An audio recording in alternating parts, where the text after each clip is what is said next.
হযরতে আব্দুল্লাহ ইবনুল মুবারক রাহমাতুল্লাহি আলাইহি আল্লাহর ঘর জিয়ারতের জন্য রওনা হয়ে গেলেন। আব্দুল্লাহ ইবনুল মুবারক রাহমাতুল্লাহি আলাইহি হাদিসের প্রত্যেকটা কিতাবের মধ্যে যার রিওয়ায়াত পাওয়া যায়, সিহাহ সহ সকল হাদিসের কিতাবের মধ্যে তার রিওয়ায়াত পাওয়া যায়।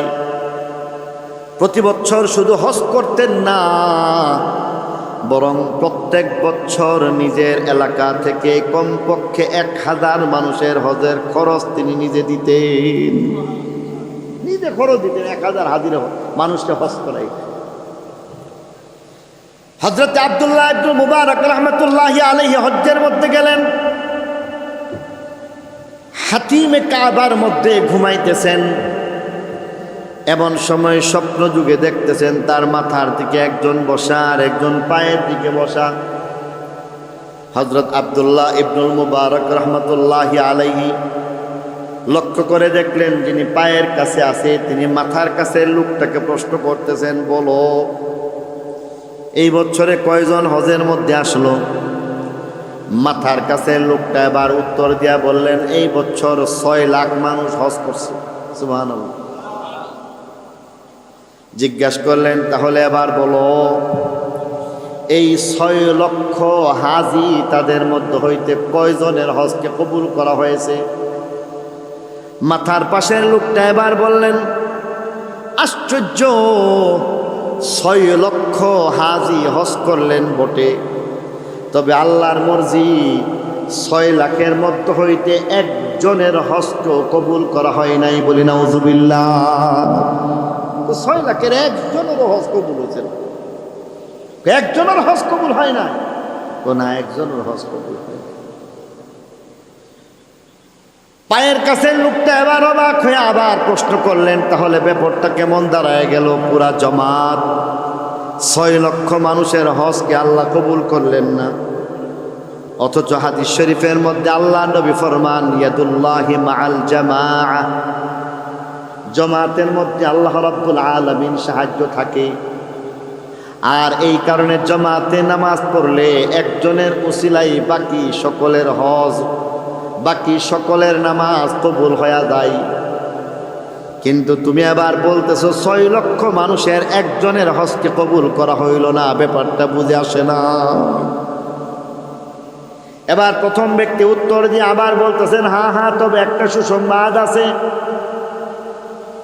ইয়ামানের একজন লোক আছে, যে মানুষটা মুচি রাস্তার কিনারায় বসে বসে জুতা সেলাই করে, আল্লাহ রাব্বুল আলামিন এমন একজন মানুষের উসিলায় সকল হাজি 6 লক্ষ হাজির হজকে কবুল করে নিছে। এক মুসিবতের উসিলায় আল্লাহ 6 লাখ হাজির হজকে কবুল করে ফেলাইছে। প্রথম ব্যক্তি আবার জিজ্ঞাসা করলেন, সেই মানুষটার নাম কি? উত্তর দিয়া বললেন, সেই মানুষটার নাম হইল আলী ইবনুল মুওয়াফফাক। আলী ইবনুল মুওয়াফফাক একজন মুচি রাস্তার মধ্যে জুতা সেলাই করেন, সেই মানুষটার উসিলায় 6 লাখ মানুষের হজ কবুল হয়ে গেছে। হযরত আব্দুল্লাহ ইবনুল মুবারক রাহমাতুল্লাহি আলাইহি ঘুম থেকে উঠলেন, সকল হাজি তাদেরকে বাড়ির উদ্দেশ্যে রওনা করায় দিলেন, বিদায় দিয়ে দিলেন। এবার তিনি রওনা হইলেন, এবার তিনি ইয়ামান সফর করবেন, ইয়ামানের দিকে রওনা হয়ে গেলেন।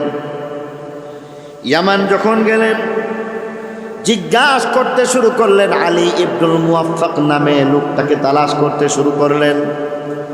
আলী ইবনুল মুওয়াফফাককে খুঁজে পাওয়া গেল না। শেষমেশ যেদিন তিনি বাড়িতে ফিরে যাবেন, সেদিন হঠাৎ করে কাউকে জিজ্ঞাসা করলেন, তোমাদের এলাকার মধ্যে আলী ইবনুল মুওয়াফফাক নামে লোকটাকে চিনো কিনা?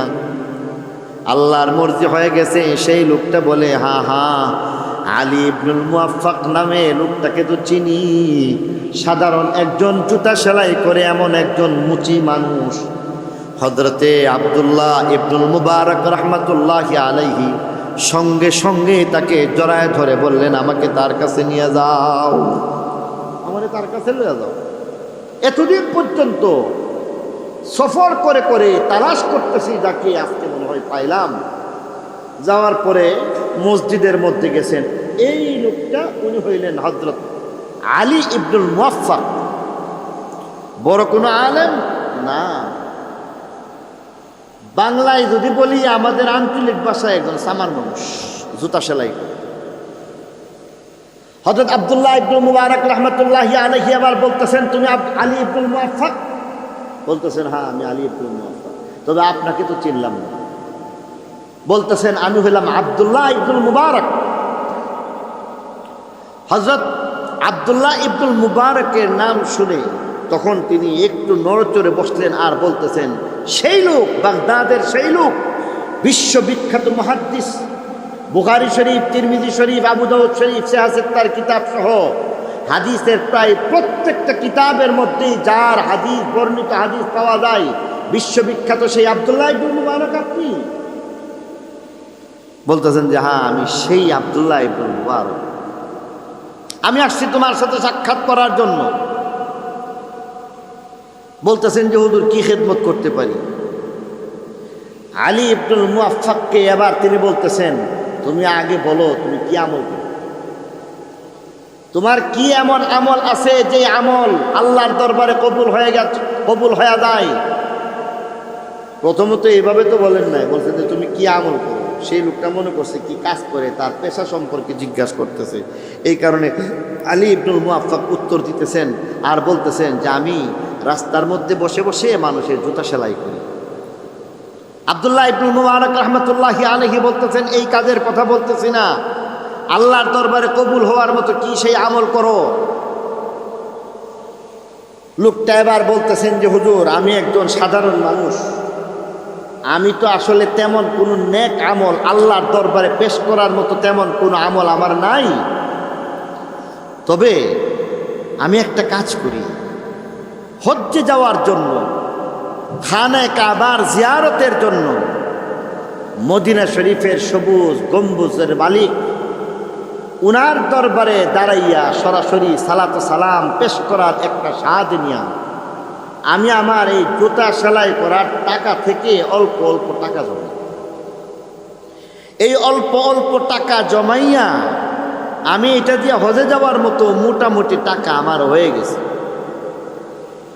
এদিক দিয়ে আমার বিবির প্রেগনেন্ট, অন্তঃসত্ত্বা বিবি, আর এই বিবি অনেক সময় কিছু ভালো মন্দ খাইতে চায়, আমার কাছে আবদার করে কিছু আমার খাওয়ান দেয়।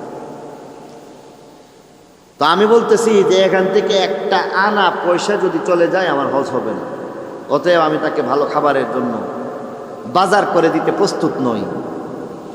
একদিন আবারও আমাকে বলতেছেন যে দেখো আমার একটু গোশতের তরকারি একটু ব্যবস্থা করো, বাজার থেকে একটু গোশত আনো, গোশত আনার পরে এটা দিয়া কোনো রকম সামান্য অল্প একটু গোশতের তরকারি খাইতে খুব মন চাইতেছে, এই ব্যবস্থাটা করে দাও।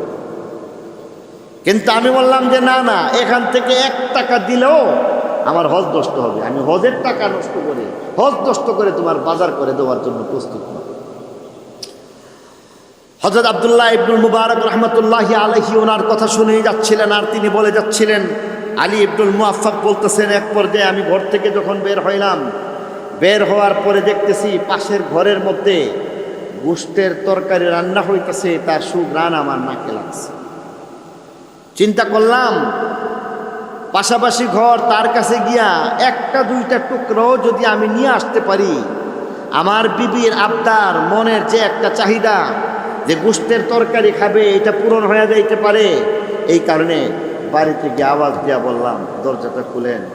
একজন মহিলা, বিধবা মহিলা দরজা খুললেন। মহিলাকে সালাম দিয়া জিজ্ঞাসা করা হইতেছে যে আপনার ঘরের মধ্যে তো গোশতের তরকারি রান্না হইতেছে, আমি আপনার কাছে 2টা টুকরা হোক অসুবিধা নাই, মাত্র 2টা টুকরা দিয়া দেন। আমার বিবি, অন্তঃসত্ত্বা বিবি, সন্তান সম্ভবা, প্রেগনেন্ট আমার বিবি, তাকে আমি একটু খাবার দেই। মহিলা এবার উত্তর দিয়া, পর্দার আড়াল থেকে উত্তর দিয়া বলতেছেন, আমার ঘরের মধ্যে যেই গোশত রান্না করা হয়েছে সেই গোশত খাওয়া আপনার জন্য হারাম, আমার জন্য হালাল। আপনার জন্য হারাম, হালাল না, কারোর জন্য হালাল না, শুধু আমাদের জন্য হালাল, আর প্রত্যেকের জন্য হারাম। অতএব এই গোশত আপনাদেরকে দেওয়া যাবে না। তো এবার বলতেছেন, এটা কেমন কথা বলতেছেন, আপনার জন্য হালাল আর আমার জন্য হারাম। তো লোকটা এবার জিজ্ঞাসা করার পরে মহিলা তাকে বলতেছেন, তাহলে আপনাকে আসল কথা বলতে হবে। অনেক পীড়াপিড়ির পরে এক পর্যায়ে বলে দিতেছেন যে দেখেন, আমরা হইলাম নবীর বংশের লোক। সুবহানাল্লাহ। আমরা হইলাম নবীর বংশের লোক, আহলে বাইতের লোক। আমরা হইলাম সৈয়দ জাদা। কিছুদিন আগে তার বাবার ইন্তেকাল হয়ে গেছে, আর এই তার বাবার ইন্তেকালের কারণে ঘরের মধ্যে কামাই রোজগার করার মতো এমন কোনো লোক যেখানের মধ্যে নাই, সেখানের মধ্যে আমি একা হয়ে গেছি। দিনের পর দিন না খায়া আমার ছেলে মেয়েদেরকে নিয়ে আমি দিন কাটাইতেছি। আর এক পর্যায়ে গতকালকের অবস্থা একটু ব্যতিক্রম হয়ে গেছে। গতকালকের অবস্থা এমন হয়ে গেছে, ডাঙ্গার মধ্যে শুকনার মধ্যে পুঁটি মাছ যেমনভাবে লাফাইতে থাকে, আমার বাচ্চাগুলি খাদ্যের ক্ষুধার যন্ত্রণায় এমনভাবে লাফাইতেছে, চাইতেইতেছে। এদের মুখে খাবার দেওয়ার মতো কোনো ব্যবস্থা আমার কাছে নাই। এবার আমি চিন্তা করতেছি, মহিলা মানুষ, ঘর থেকে বের হইতে পারি না। শেষ রাত্রে বের হইছি, শেষ রাত্রে বের হইয়া ডাস্টবিনের মধ্যে গেছি, সেখানে কিছু পাওয়া যায় কিনা। সেখানে যাওয়ার পরে দেখতেছি যে একটা মরা গাধা পড়ে আছে, আর সেই মরা গাধার থেকে কিছু গোশত আমি কেটে নিলাম। এই জন্য সাদ্দে রামাক বলা হয়, যতটুকু খাইলে পরে কোনো রকম রুহু বেঁচে থাকে, এতটুকু পর্যন্ত হারাম জিনিসও খাওয়া যায় আছে। এর অর্থ এটা না যে কোনো জিনিস আপনি জায়েজ মানে হইলো বেশি করে খাবেন এমন না, রুহুটা বেঁচে থাকতে পারে এতটুকু পরিমাণ হারাম জিনিস কখনো কখনো শর্ত সাপেক্ষে জায়েজ। এবার দেখলাম সব শর্ত হিসাবে এই গাধার গোশতের টুকরাগুলি এখানে নিয়ে আসছি। এই জন্য যদি এখন আমি তাদের মুখের মধ্যে খাবার দিতে না পারি, তাহলে আমার ঘর থেকে ফজরের পরে 5টা লাশ বের হয়ে যাবে। 5টা লাশ বাঁচানোর স্বার্থে এখানের মধ্যে আমি এই হারাম পণ্য, হারাম খাদ্য, মরা গাধার গোশতের টুকরাগুলিকে পাকাইতেছি। এটা আমাদের জন্য হালাল, আপনার জন্য হারাম। ভাই মুসলমানও, হযরত আলী ইবনুল মুওয়াফফাক রাহমাতুল্লাহি আলাইহি এবার সঙ্গে সঙ্গে চমকায় গেলেন। তার চোখের মধ্যে মুক্তার দানার মতো চোখের পানি পড়তে শুরু করলো। হযরত আলী ইবনুল মুওয়াফফাক রাহমাতুল্লাহি আলাইহি এবার চিৎকার করে ডাকলেন আর বললেন, মা জননী, আপনার জন্য আমি বলবো এটা খাবেন না, এটা আপনার জন্য আমি মনে করি হালাল না। কারণ আমি আলী ইবনুল মুওয়াফফাক রাহমাতুল্লাহি আলাইহি আমি নিজে উপস্থিত হয়ে গেছি, আর আমার কাছে জমানো হজ্জের কিছু টাকা রয়েছে। যেই হজ্জের টাকাগুলি আমি আপনার জন্য বাজারে যাইতেছি, সেখানের মধ্যে গিয়া বাজার করব, খাবার দাবারের ব্যবস্থা করব। আপনার জন্য হারাম খাদ্য গ্রহণ করা লাগবে না, বলি সুবহানাল্লাহ। হযরত আলী ইবনুল মুওয়াফফাক কাল বিলম্ব করলেন না। ঘরের মধ্যে পাকানো গাধার গোশতের যেই ডেকচি রয়েছে সেটাকে ফেলে দিলেন, বাজারের মধ্যে গেলেন। বাজারে যাওয়ার পরে বাজার করলেন, খাবার দাবারের ইন্তজাম করলেন। হজ্জে যাওয়ার জন্য যেই কাফেলার সাথে সংযুক্ত হয়েছিলেন তাদেরকে বলে দিলেন, যাও যাও, তোমরা আল্লাহর ঘরের মেহমান হয়ে যাও, হজ্জের সফরের মধ্যে যাবে। কিন্তু আমি বিশেষ কোনো কারণবশত হজ্জের মধ্যে যেতে পারলাম না। হযরত আলী ইবনুল মুওয়াফফাক রাহিমাহুল্লাহ তাদের জন্য খাবারের ব্যবস্থা করে দিলেন। এই ঘটনা বলতেছিলেন হযরত আব্দুল্লাহ ইবনুল মুবারক রাহমাতুল্লাহি আলাইহি আবার পাশ থেকে শুনতেছিলেন। এই শোনা অবস্থার মধ্যেই দুইজনের কথোপকথনের মাঝখান দিয়া মসজিদের ভিতরে হঠাৎ করে দেখা গেল হজ শেষ করে কাফেলা মক্কা শরীফ থেকে ইয়ামানের মধ্যে ফিরে আসলো। হযরত আব্দুল্লাহ ইবনুল মুবারক রাহিমাহুল্লাহ, আলী ইবনুল মুওয়াফফাক রাহিমাহুল্লাহ দুইজনের সাথে একসাথে একজন আরেকজনের সাথে কথোপকথনের মাঝখান দিয়ে একজন হাজির হয়ে গেলেন। হাজির হয়ে বললেন, তুমি এমন একটা বর্বর মতো কাজ করলা, বেআন্দাজের মতো একটা কাজ করলা, সাধারণ কমন সেন্স বলতে তোমার কিছু নাই, তুমি এমন কাজটা কেমনে করলা? এই ধরো তোমার পক্ষ থেকে তোমার যেই ব্যাগটা আমার কাছে রাখা হয়েছিল সেই ব্যাগটা নিয়ে যাও। হযরত আলী ইবনুল মুওয়াফফাক রাহিমাহুল্লাহ এবার বলতেছেন, আমার ব্যাগ কোত্থেকে আসলো? এবার হাজী সাহেবান হযরত আব্দুল্লাহ ইবনুল মুবারক রাহমাতুল্লাহি আলাইহির সামনেই বলতে শুরু করলেন, শুনো, আমরা যখন একসাথে মক্কা শরীফের মধ্যে গেলাম, মক্কা শরীফে যাওয়ার পরে একসাথে আমরা তাওয়াফ করলাম, একসাথে আমরা সাই করলাম, একসাথে আমরা তাওয়াফ সাই শেষ করে একসাথে এক কাফেলা বন্দি হইয়া আমরা মিনার মধ্যে চলে গেলাম। সেখান থেকে আবার একসাথে আমরা আরাফার ময়দানে চলে গেলাম। সেই আরাফার ময়দান থেকে আবার একসাথে মুজদালিফার মধ্যে রাত্রি যাপন করলাম। রাত্রি যাপন শেষ করে আবার কঙ্কর নিক্ষেপ করলাম, আবার কুরবানির আমল শেষ করলাম, মাথা কামাইলাম। আর এমনভাবে আমরা একসাথে সেখানের মধ্যে যখন ফরজ তাওয়াফ আদায় করলাম, ফরজ তাওয়াফের পরে আবার আমরা একসাথেই মিনা, একসাথেই আমরা সাই করলাম। পরবর্তীতে বিদায় তাওয়াফ একসাথে করলাম। বিদায় তাওয়াফ যখন শেষ করলাম, শেষ করার পরে তুমি আমার সামনে নিয়ে হাজির হয়ে গেলা, ব্যাগটাকে আমার সামনে দিয়ে দিলা।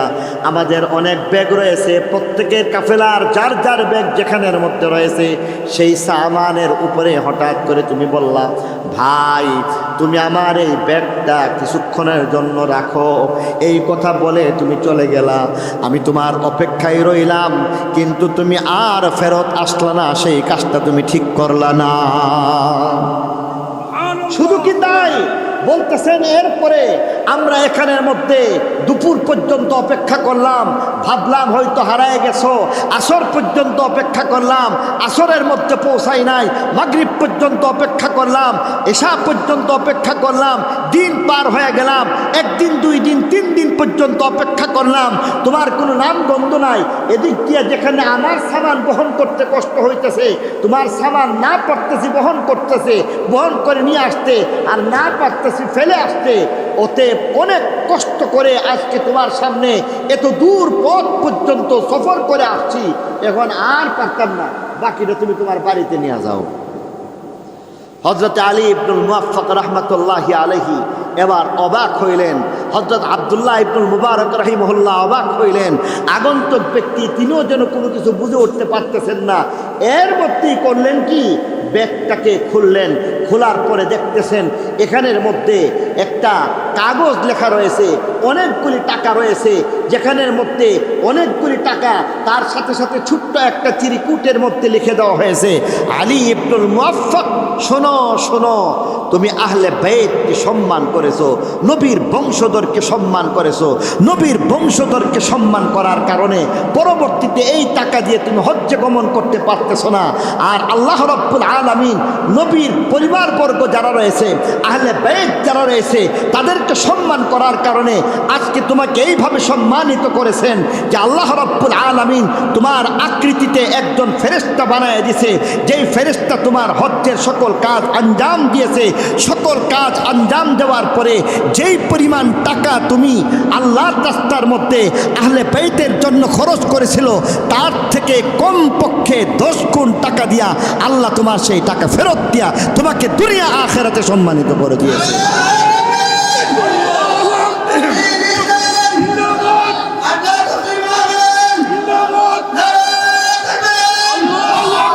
শুধু তাই নয়, এই আহলে বাইতের সম্মান দেওয়ার কারণে আল্লাহ রাব্বুল আলামিন প্রথমত ঘোষণা দিয়েছিলেন 6 লক্ষ হাজী, তাদের কারো হজ কবুল করা হয় নাই।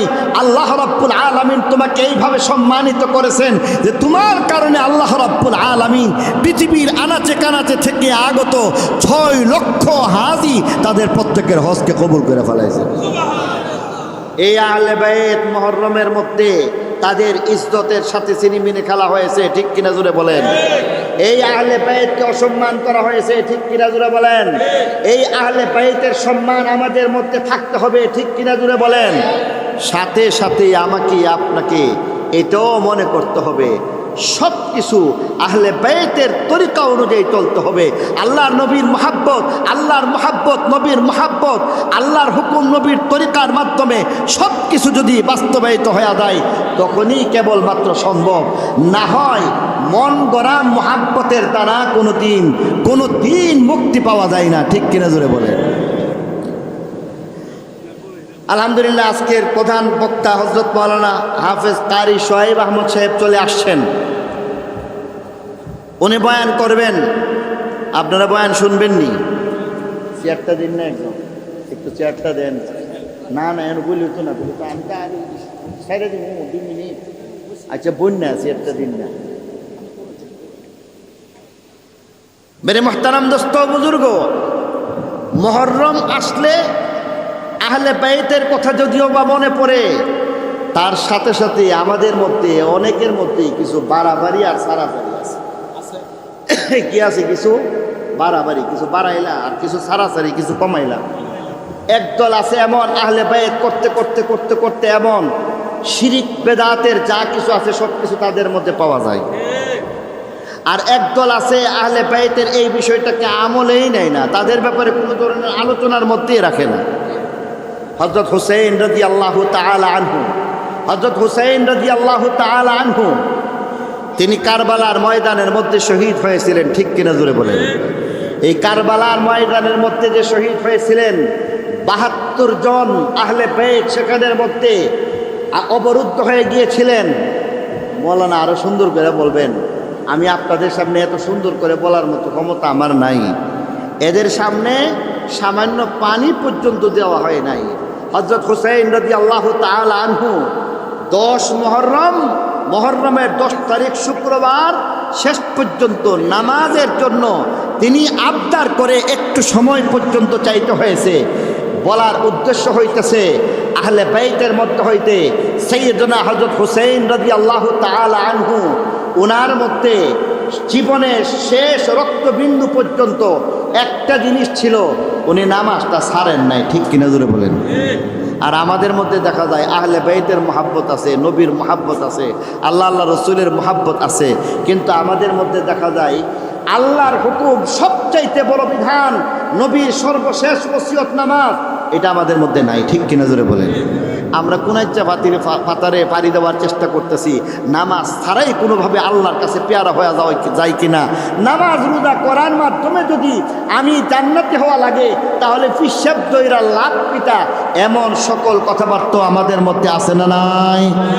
সাবধান, নবী ফাতেমা, নবীর মেয়ে ফাতেমার জন্য যদি নামাজ লাগে, নবীর নাতি হযরত হুসাইন রাদিয়াল্লাহু তাআলা আনহু, হযরত হাসান রাদিয়াল্লাহু তাআলা আনহু, হাসনাইনের জন্য যদি নামাজ লাগে, আমার জন্য আপনার জন্য নামাজ লাগবে নাকি লাগবে না? সাথে সাথে একটা কথা, মুহররম মাসের 10 তারিখটাকে কেবলমাত্র শুভ দিবস বানানো যাবে না। মুহররম মাসের 10 তারিখে শুভ দিবস বানাইবেন না কেন?